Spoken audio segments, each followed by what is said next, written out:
দেশতকৈ মামি ডাঙৰ নহয়। হিমন্ত বিশ্ব শৰ্মা মুণ্ডাবাদ আদি বেনাৰ পোষ্টাৰ লৈ তেজপুৰত কংগ্ৰেছৰ প্ৰতিবাদ।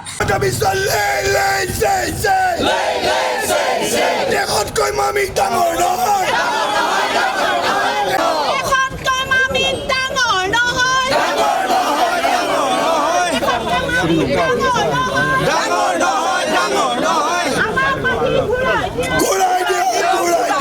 মুখ্যমন্ত্ৰী ডক্টৰ হিমন্ত বিশ্ব শৰ্মাৰ পত্নী ৰিণিকী ভূঞাৰ নামত থকা 12,000 বিঘা মাটি অসমৰ খিলঞ্জীয়া মানুহক গতাই দিয়াৰ দাবীত আজি শোণিতপুৰ জিলা কংগ্ৰেছে ৰাজীৱ ভৱনৰ সন্মুখৰ পৰা শোভাযাত্ৰা কৰি আহি তেজপুৰ কোৰ্ট চাৰিআলিত তীব্ৰ প্ৰতিবাদী কাৰ্যসূচী গ্ৰহণ কৰে।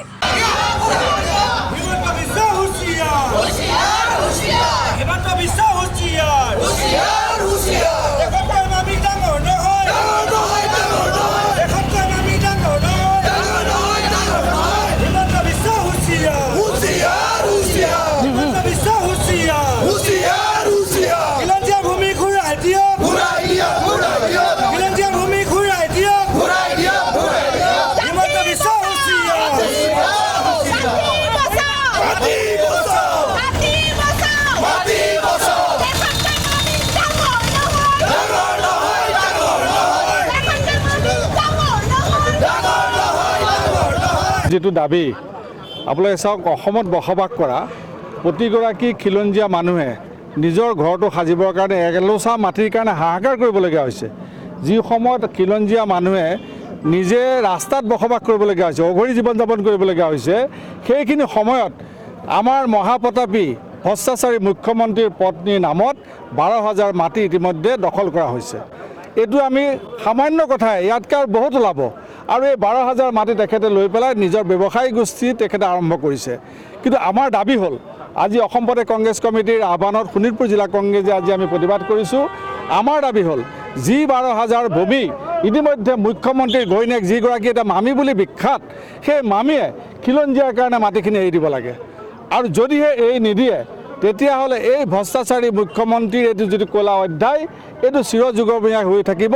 আৰু এইটো অসমৰ ৰাইজে তেখেতক সদায় এগৰাকী বদন হিচাপে অভিহিত কৰিব। কাৰণ এইকাৰণে কৈছোঁ যে তেখেতে যেনেকৈ বদনে মান আনিছিল, এতিয়া হিমন্ত বিশ্ব শৰ্মাই এতিয়া আদানী আম্বানীক ইয়ালৈ আনিছে, আনি কেৱল খিলঞ্জীয়াৰ মাটি হস্তক্ষেপ কৰিছে।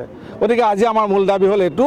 গতিকে আপোনালোকে আজি দেখিছে যে এই মূল বিষয়বিলাক আঁতৰ কৰিবৰ কাৰণেই আজি হিমন্ত বিশ্ব ডাঙৰীয়াই কালি যিখন ফ্লপ চিনেমা বনালে, আপোনালোকে নিশ্চয় গম পাইছে, যিটো আপোনালোকে এতিয়া কৈছিলে যে পাকিস্তানী লিংকটো, সেইটো আজি ফ্লপ চিনেমা বনালে। আৰু এই ইছ্যুবিলাক নাইকিয়া কৰিবৰ কাৰণেই তেখেতে এইটো কৰিছিলে। আৰু আজিৰ পৰা আমি আকৌ পুনৰ আৰম্ভ কৰিছোঁ যে মামীৰ মাটি খিলঞ্জীয়াক নিদিয়ালৈকে আমি ইয়াত কেতিয়াও ক্ষান্ত নহওঁ আৰু সদায় প্ৰতিবাদ কৰি যাম।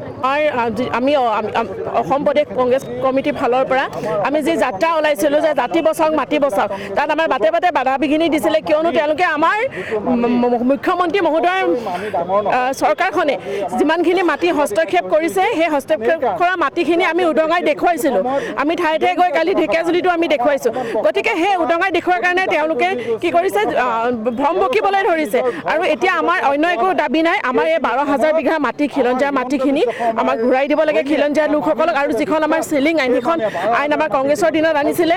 যিসকল মৌজাদাৰসকলৰ বা ধনী ব্যক্তিসকলৰ যিখিনি মাটি আছিলে, সেই মাটিখিনি কি হৈছিলে, এই আইনৰ জৰিয়তে আমি দুখীয়া লোকসকলক বিতৰণ কৰি দিয়াৰ প্ৰথা আছিলে। কিন্তু এই আইনখন বৰ্তমান তেওঁলোকে বন্ধ কৰি দিলে। কাৰণ কিয়, এই আইনখন থাকিলে তেওঁলোকে মাটিখিনি হস্তক্ষেপ কৰিব নোৱাৰে। আৰু দ্বিতীয় কথা, তেওঁলোকে কালি এটা কথা কৈ আছে, গৌৰৱ গগৈ পাকিস্তানৰ লিংক। আচলতে তেওঁলোকে এইটো কথা যে কৈ আছে, যদি গৌৰৱ গগৈ এজন পাকিস্তানী হয়, এইমাত্ৰ এতিয়া আমি গম পাইছোঁ যে গৌৰৱ গগৈক এস্কৰ্ট সহ 3জন দেহৰক্ষী প্ৰদান কৰিছে।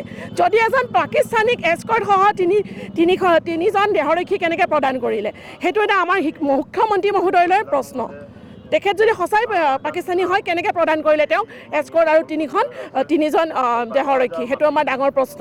গতিকে মুখ্যমন্ত্ৰী মহোদয় এইখিনি যিখিনি আবুল তাবুল বকিছে, তেওঁলোকে খুব ভয় খাইছে। আৰু তেওঁলোকৰ গোটেই ভিতৰত তেওঁলোকে যিখিনি বেয়া কাম কৰিছিলে, সেইখিনি ৰাইজৰ ওচৰলৈ আহিছে, ৰাইজে দেখিছে। আৰু সেয়ে তেওঁ এইবিলাক আবুল তাবুল বকিবলৈ বাদ দিয়ক, বন্ধ কৰক। অসম প্ৰদেশ কংগ্ৰেছ কমিটিৰ নিৰ্দেশ মৰ্মে শোণিতপুৰ জিলা কংগ্ৰেছে প্ৰতিবাদী কাৰ্যসূচী এটা হাতত লৈছোঁ। ইতিমধ্যে আপোনালোকে গম পাইছে যে 12,000 বিঘা মাটি মামীয়ে দখল দখল কৰি আছে। এই 12,000 মাটি তেওঁক খিলঞ্জীয়া হাতত গতাই দিবৰ কাৰণে আমি প্ৰতিবাদ কাৰ্যসূচী আমি হাতত লৈছোঁ। ইতিমধ্যে গম পাইছে বাগানৰ মানুহক আমাক পটা দিম বুলি কৈছে, যিবিলাক উচ্ছেদিত মানুহ আছে তেখেতসকলক পটা দিয়াৰ কথা আছিলে, কিন্তু আজিলৈকে আমাৰ হিমন্ত বিশ্ব শৰ্মাই পটা নিদিলে। তাৰে প্ৰতিবাদত আমি আজি প্ৰতিবাদ কৰিবলৈ বাধ্য হৈছোঁ আৰু ইতিমধ্যে 12,000 বিঘা খিলঞ্জীয়ালৈ হস্তান্তৰ কৰক। আমাৰ দাবী এইটোৱেই।